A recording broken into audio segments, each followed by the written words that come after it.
كنت حياة تحيا وقت الدرس أنت مصمتي كي أسهل معلمتي تحيا تحيا مدرستي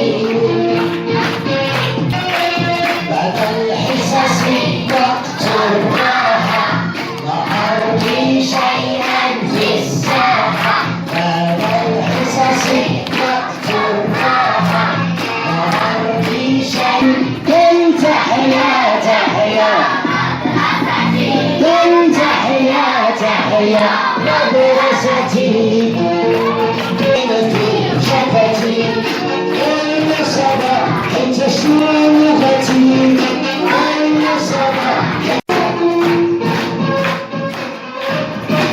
درسي ألزم صمتي كي أسهل معلمتي وقت الدرس. يا إلهي لقد كثرت في الآونة الأخيرة سيارتان ارتطمتا ببعضهما وتسببتا في انقلاب شاحنة كانت قادمة من الاتجاه المعاكس.